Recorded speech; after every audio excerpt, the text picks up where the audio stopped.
Okay, so we're looking more at rate of change. Notice that if you've got a conveyor belt and it's dumping material, that the material naturally forms a cone. Now, I think some of these photographs were taken using that special blurry film that you only use when you have to try to take a picture of like a UFO or Bigfoot, right? You always got to come up blurry. But regardless of the material that you're working with, conveyor belt, you dump it, comes out as a cone. In fact, the industry kind of plans on it working that way. And they figure out, what kind of heights and everything else are going to happen.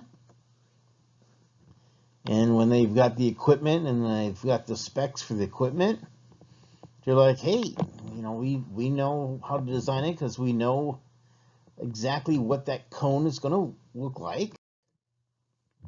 And of course, depends on what you're working with is really going to affect the shape of that cone, right? I mean, if you're going to be dumping, I don't know, steel ball bearings, uh, right, they're going to roll all over the place. You're going to have a devil of a time getting any kind of cone with steel ball bearings, right? I mean, you'd have to have so many of them on the ground that there'd be so much mass that the ones that are being added wouldn't have enough mass to disperse the ones that were already there. But if you're working with sand, gravel, sawdust, wood chips, gypsum, salt, potatoes, tomatoes, pulp pigment, or whatever, right? The relationship between the height of the cone and the radius of the base is going to vary, right? Now, seriously, I've actually seen this happen when they have got the trucks out there in the field and they're like harvesting potatoes, harvesting tomatoes. Um, they get tossed on a conveyor belt and they go up the conveyor belt and they fall into the truck. So that's kind of odd. Um, for the wood pulp, I actually did a workshop where they were trying to have teachers learn actual science in the business industries, and I went to a pulp plant, and they had the wet chemistry and dry chemistry going on inside in their labs, and they talked about one of their problems was pigment. If people want bright white paper to make photocopies or whatever, they've got to take all the pigment out of the wood pulp, and it becomes tremendously huge piles, right? And of course, they'd have to pay money to have this stuff hauled away, and so it's like one of the things they're goofing around in their chemistry labs is trying to figure out what can we use this pigment for that has been removed from the wood pulp, so we can maybe make it into a product we can sell. Uh, for the wood chips and sawdust, a lot of like the Presto logs you buy or the wood pellets for wood pellet burning stoves, right? And instead of having the sawmills have to try to figure out how to pay to have that stuff hauled away, they actually manufacture a product out of it. Gypsum, of course, it looks like a white substance, and you go someplace where they manufacture wallboard for like the interiors of houses, etc. They're gonna have great big piles of gypsum sitting around here. So let's pretend that whatever we're working with, not only does it naturally fall into a conical pile, but that the height of this cone is going to be 4 times the radius of the base. And you're like, well, come on, that's a pretty steep cone. Well, maybe we've got a mine and we're on the moon, and so there's less gravity, and also we've got a very very sticky material we're working with, right? We're actually mining the element nerdium. If you look on the periodic table, it's element 209b, and it's a very very sticky substance. So this cone is really pile up, all right? And so the height of the cone will be 4 times the radius.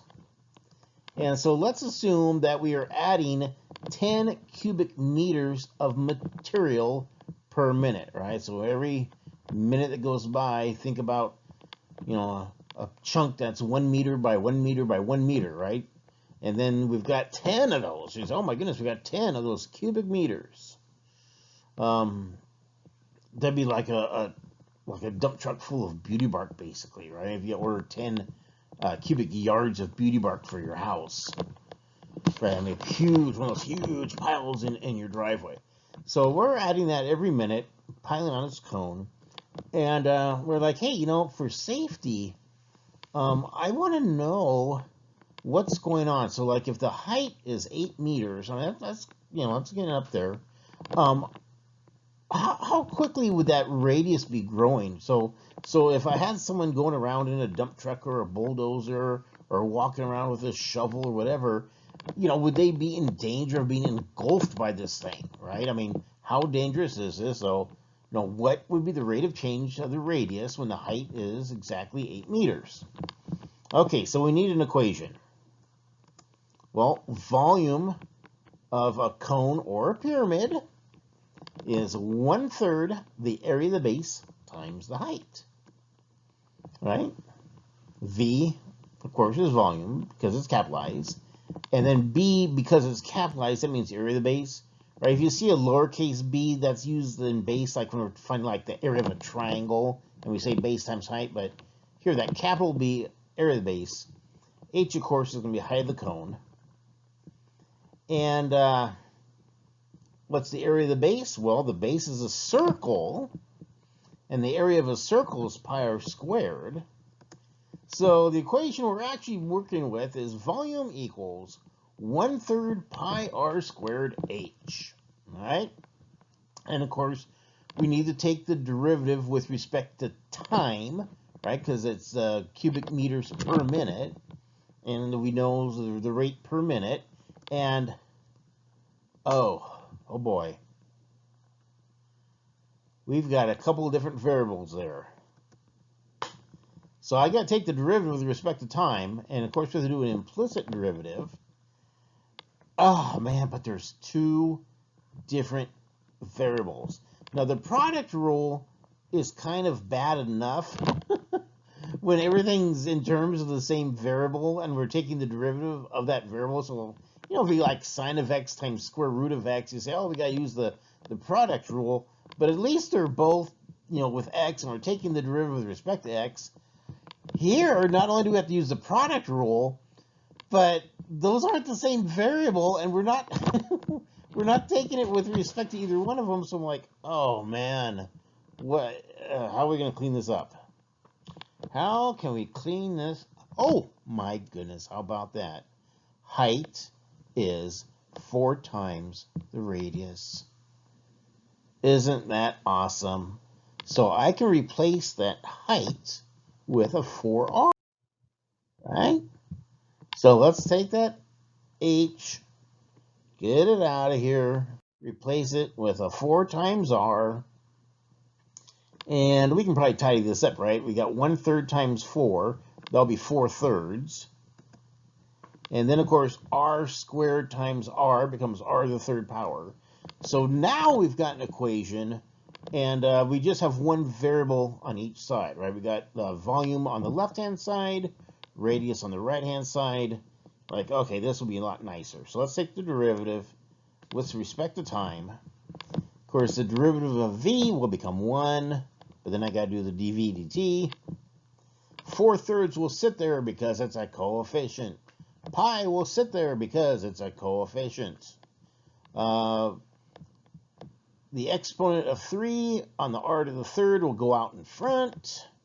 We subtract 1 from the exponent, so the new exponent is 2. And of course, we're taking this derivative with respect to time, so I need a dr dt. Can we tidy that up? Well, yeah, 1 times dv dt is just going to be dv dt. And the 3 times the 3rd, those cancel out. So this is about as tidy as we're going to get it. dv dt equals 4 pi r squared dr dt. Okay, because we know the rate of change for the volume, right? We know the change in volume per time because it's 10 cubic meters per minute. We're trying to find dr dt, right? I'm trying to figure out how much the radius changes given that amount of time. So we're trying to, we know dv dt, we're trying to find dr dt. R, we need to know R. the height is 8 meters? What on earth is the radius? The height is 8 meters. Oh, hey, height is 4 times the radius. And so if the height is 8, the radius is going to have to be 2. Because last time I checked, 2 times 4 makes 8. Bam, bam, bam. Okay, let's plug that in, right? So dV dt is going to be 10, because we're adding 10 cubic meters per minute. R becomes 2, because the radius will be 2 when the height is 8. And then now we can figure out dr dt. 2 squared is 4. 4 times 4 is 16. Let's divide each side by 16 pi. 10 over 16 reduces to 5 over 8. So there is an exact answer, 5 over 8 pi. Like anyone knows what on earth that would even look like, so let's grab a calculator, push some buttons, and say, aha! That is going to be pretty darn close to 0.2.